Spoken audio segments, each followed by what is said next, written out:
విజయనగరం జిల్లా శృంగవరపుకోట శివరామరాజుపేట వెళ్లే దారిలో వైన్ షాప్ను ఏర్పాటు చేయొద్దంటూ మహిళలు ఆందోళన చేపట్టారు. ఆ ప్రాంతంలో వైన్ షాప్ను ఏర్పాటు చేస్తే ఇబ్బందులు ఎదురవుతాయని వారు పేర్కొన్నారు. ఈ విషయాన్ని సంబంధిత అధికారులు గుర్తించి వెంటనే వైన్ షాప్ను మరో చోట ఏర్పాటు చేసేందుకు చర్యలు తీసుకోవాలని అన్నారు. మేము ఈ రోడ్డు అంటే రావాలి, మాకు ఈ రోడ్డుకి లైట్లు లేవు.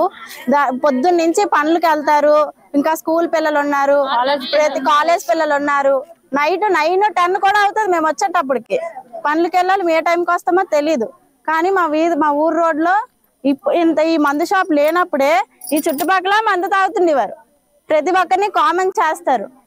ఏదైనా మాకు నష్టం జరిగిన తర్వాత మేము కోలుకోలేము. పోలీసులు వచ్చినా ఏమీ చేయలేరు. ఒక 4 రోజులు కేసు అని తిరుగుతారు, తర్వాత చేతులు ఎత్తేస్తారు. నేను గర్ల్స్ స్కూల్ చదువుతున్నా, 10th క్లాస్ స్టడీ అవర్స్ అవుతున్నాయి. స్టడీ అవర్స్ అయినప్పుడు ఇలా వచ్చినప్పుడల్లా బండి మీద వెళ్ళి అందరూ కామెంట్ చేస్తున్నారు.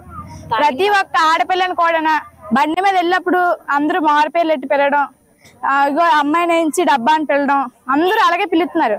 మారుపేర్ల మీద మారుపేర్లు, మళ్ళీ గ్లాస్ లో ఇస్తున్నారు. మాకు సేఫ్టీ కావాలి, ఎందుకంటే తాగిన వాళ్ళు ఎలా ప్రవర్తిస్తారని తెలియదు. రేపు పొద్దున ఏదైనా కష్టం జరిగిన తర్వాత దాన్ని మనం వెనక్కి తీసుకోలేము కాబట్టి దాని ముందే మనం ఫేస్ చేయాలి. వద్దు మాకు షాప్ వద్దు, తాగిన వాళ్ళు ఎవరెలా ప్రవర్తిస్తారని మనకు తెలియదు కాబట్టి తర్వాత ఏమైనా జరిగిందంటే మేము తీసుకోలేము, తల్లిదండ్రులు తీసుకోలేరు కాబట్టి షాప్ మాకు వద్దు. ఎందుకంటే ఆడపిల్లలకు రక్షణ కావాలి, ఆ రక్షణ లేదు ఇక్కడ కాబట్టి షాప్ తీసేయాలి. వాళ్ళు ఇంకెక్కడ పెట్టుకుంటారో మాకు అనవసరం, ఎందుకంటే వాళ్ళ వ్యాపారం వాళ్ళు చేసుకోవాలి. ఊరు